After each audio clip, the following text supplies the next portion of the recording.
Okay. Whew. Merida has many extremities: hot sun, heavy rain, and the mosquitoes. We're going through a plague of mosquitoes right now, and the mosquitoes are huge. So I just prayed, and hopefully they will stay away for a few minutes. Whew, today was a stressful one. I came home around 1, 1:30 after going to the site, and I just had to sleep. My heart was racing because I was like stressed and angry. So, confessions of a solo female builder in Merida, Mexico. So, like I said, confessions and also lessons learned. Now, like I said, like I have a biodigest at the back that we've been working on. We've been working on this biodigest, which is like the waste management system for weeks. And it rained heavily a few weeks ago, and everything got flooded and everything flooded, and it got uprooted. And so now having to fix it and build it right. So today I had to pay the plumber, and the plumber, I told him, okay, so of course he knew about what happened, and this guy was gonna charge me for coming back to remove the biodigest, and he was also gonna charge me for so many other things. I was just like, first of all, you built this thing knowing fully well the terrain of Yucatan. It was like, oh, well, it wasn't my fault because this and that. So what happens is that with some, or with most majority of them, blue collar workers, they're never gonna take responsibility. They will never take responsibility. They will always find something to point at. So what happened was he did the biodigest, he installed it, and then he filled it up with dirt. Normally, I should have built a wall around it. So my biodigest that I have for my house, they built concrete around it so that when it rains, water doesn't go in and it doesn't push the biodigest. But with what he did, which he said, I told him to do it that way. I was like, why would I tell you to do it that way? I'm not a plumber, I'm not a architect, I'm not a construction worker. Why would I tell you to build it this particular way? Even if I had told you, it's your responsibility to educate the client, like, okay, no, this isn't how it's done, this is how it's supposed to be done, this is what I suggest. It'll cost you extra, but long term, this is what I suggest. But he told me that I told him to fill it up with dirt. I was like, okay, fill it up with dirt, that should have been okay. But what happened was that there used to be an old fossa septica, like the septic tank. And the septic tank is huge for a small house, for a tiny house. The septic tank is huge, it's big. And so what happened was, so he just filled the dirt around the biodigest, and we had some empty spots around it. So I think what happened was when it rained heavily, everything just got washed away because the land wasn't compact enough. So I was just very frustrated today because it's okay. I already paid the architect to dig the hole, right? So we can open up the septic tank and we can put the biodigest in. And then I paid the guy to install it, and so he filled it back up with dirt. And now we're fixing the biodigest, and now the architect is charging me again to take all the dirt out. So now when I have to pay the plumber, I mean, I already paid him to install the biodigest. And I was okay. So, and then I had to call him to come and remove the biodigest. And so he was going to charge me for like a 5 minutes job that they did. I was like, I'm definitely not paying for that. I'm not going to pay for that. And then I was okay, so your job should have a guarantee because really, you guys didn't install this well. But I was like, no, there's no guarantee because, because it wasn't my fault. You should have put a lid on top of it. That wouldn't have happened. I was like, even if I put a lid, the water actually got in from like deep underground. But this guy wouldn't take responsibility. I was like, now coming back to fix this, it will take you less time than the first time you did it. And also, as a long-term client, as a major client of yours, I'm thinking at least you would do that as, okay, you know what, let me do this one. I was like, no, because it's going to take my workers time, it's going to take us time. I was like, listen, it'll take you maybe 1, maximum 2 hours to just, because actually we have the job mostly done, just as a professional, just come and do it. This guy was like, no. I was like, no, it's an extra job.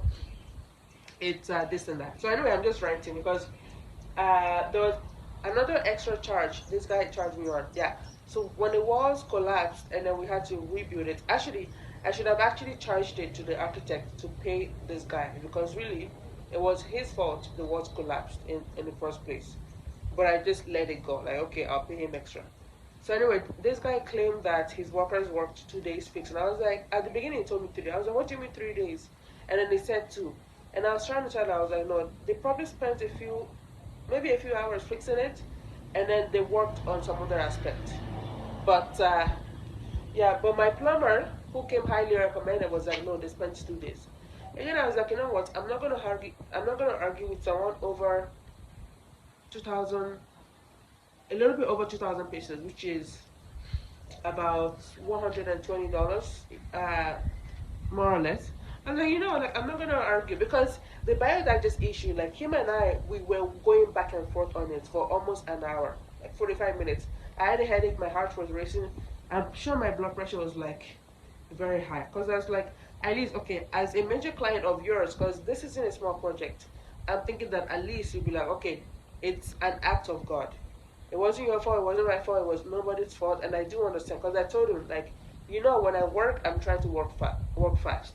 I wanted to put the lid on, but because we had the damage on the other property, it was raining every single day, so obviously we couldn't do we couldn't do the job until we had fixed a few things and until the rain had stopped. So really, it was nobody's fault. Really, it was just an oopsie, and that happens with construction. Sometimes some things can get out of hand.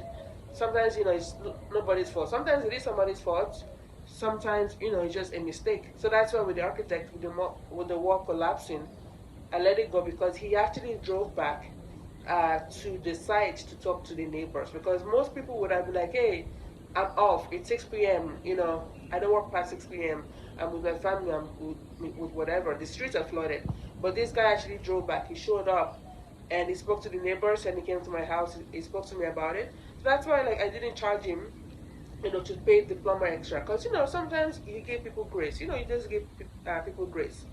So yeah, whatever, I'll just pay for it out of pocket. And also my architect is very understanding, like sometimes if we have to do some extra jobs, he tells me, you know what, just pay the direct price.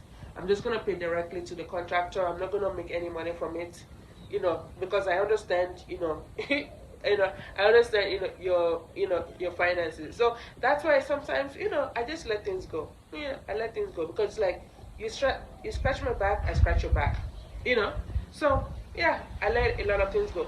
But with this plumber of a guy, even if it's 2 cents, 2 peso, you pay me for it. So I was kind of disappointed. I was actually quite angry.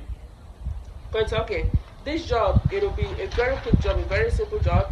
This was nobody's fault. This was nobody's fault. And also, as a professional, you should insist on telling the client. Because I even told him about one thing that he actually insisted on me fixing. Because the architect was like, okay, that's fine. But he insisted. And I remember another plumber insisted on me digging a well for the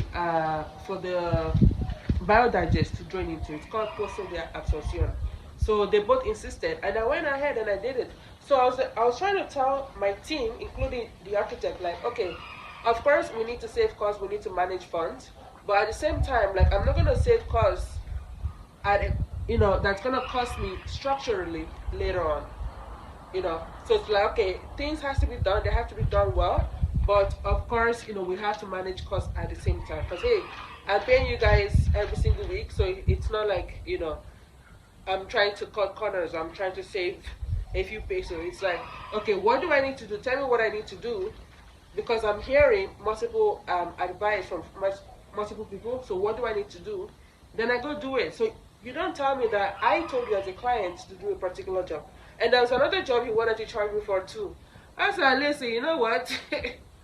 I was like, you know what? Let's just leave that to like when I come back until much later. Because it's and then again, he was trying to put the blame on me, even though I thought I was doing them a favor. Because what happened was a truck came by, and then the truck pulled my cable, and so for the past 1 week, almost 2 weeks now, we haven't had power. So I thought I was doing them a favor by going to the CFE office, the energy company office. to try to get the power installed ASAP, right? So I was trying to do that. I was trying to work with the architect. I was trying to work with the electricians.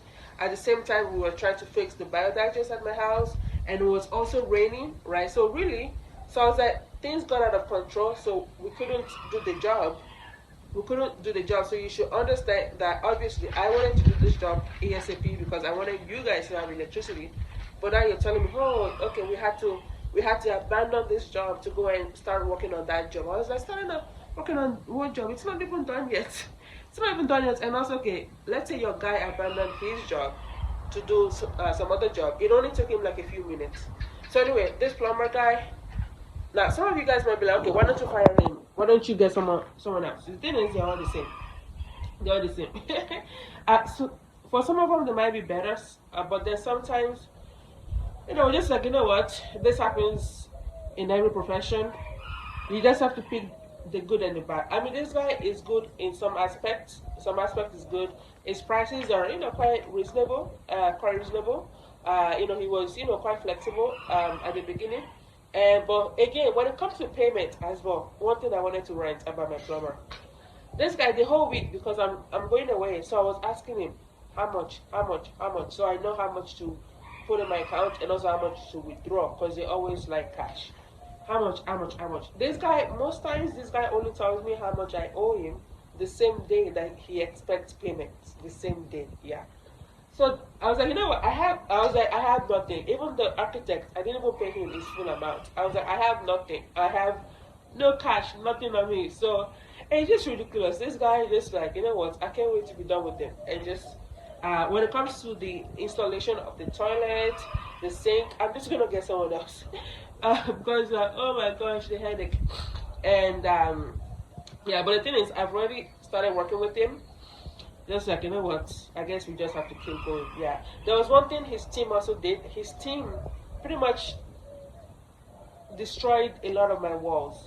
Because it's like, you didn't have to break the walls this big. Like, you could have broken a few parts of the walls so you guys can put your pipes in. But they just destroyed the damaged walls. And he told me when I asked him before working with him, when I was interviewing him, do you guys fix the walls that you break? This guy was like, yeah, we do, And then when they broke the walls, I was like, okay, so now when are you gonna go and fill up the walls with concrete? I was like, oh no, that's not my job, that's not my responsibility. I was like, what do you mean? I even showed him the text. He was like, no, I meant this aspect. That was when I knew that I have entered one chance. That was when I knew. Because like, wait, I showed him the text. I was like, you said this in in your messages. This is what you said. I was like, no, I meant this and that. So, and it was okay. No plumber fixes the walls. I was like, no, I work with the plumber on this house, and he actually fixed the walls that he broke. I was like, oh, actually, when it's a construction site, you have construction workers working. Then it's the job of the construction workers, not our job. I was like, anyway. But the thing is, yeah, I'm almost done. I'm almost done with this phase, with this guy, and then after he's done with his installations, take a break. Yeah, because it's like, okay, I need to take a break at least from that project and actually focus on finishing this. Because I think the reason why there is a delay on this, it's not just because of the rain and a few other things, it's because my energy was on that house. So when I come back, I'm just gonna pause all activity. I'm gonna pause it on that side so I can focus on finishing this. Otherwise, this project, it will take me a year to launch. We finished the building in February. It's June, and I haven't launched yet. I haven't made any money back from this building. So what we need to do now is to focus on this. Focus on finishing that. That's the biodigest that's causing an issue. That's the biodigest that's causing an issue. Finish that, and then we need to level this place, because again, the plumber was telling me that the reason why the issue happened was because this place wasn't leveled. I was like, come on. But anyway, that's what happens. Most times these guys will not take responsibility, or sometimes they will blame the other guy, and blame this. Just like, you know what, just finish your job. And yeah, so anyway guys, that's it. This biodigest, it's been almost a sinkhole. literally a sinkhole. Just pouring money and pouring money and pouring money. Now the thing is, with many old Yucatecans, right? They would just dig a hole. They will dig a hole and that's it. So that's why my septic tank is huge. It's big. They dig a hole. They don't have to deal with buying the biodigest, buying the small container. They don't have to deal with paying a plumber to do the installation. They don't have to deal, like, it's much cheaper that way. But for me, like I said, I would rather do something and do it well. Invest that money at the beginning, do it well, do it the correct way, and know that it's done. I mean, cheap is good, but you know what? I'd rather have it done, invest that money, even if it means me not going out or me not doing much or me just buying cheap things. I'd rather get things done, get it done well. Of course, manage costs. Of course, manage costs. So yeah, guys. So remember, I have a GoFundMe page set up. If you want to support me on this journey of building here in Mexico, and also I'm putting together an investors package in case you guys want to invest in the other project. I'm putting that together. I should be launching it sometime this month in June, guys. Alright, guys, so thank you so much for watching and listening to my rant. Just ranting about my plumber. Ranting about my plumber. I made another rant about the welder, the owner of the business, the co-owner who did my stairs and my veranda, my veranda, because that woman, it was like, yeah, we exchanged some words. Okay, guys, all right, thank you so much for listening to my rant, and I'll see you in the next video. Ciao.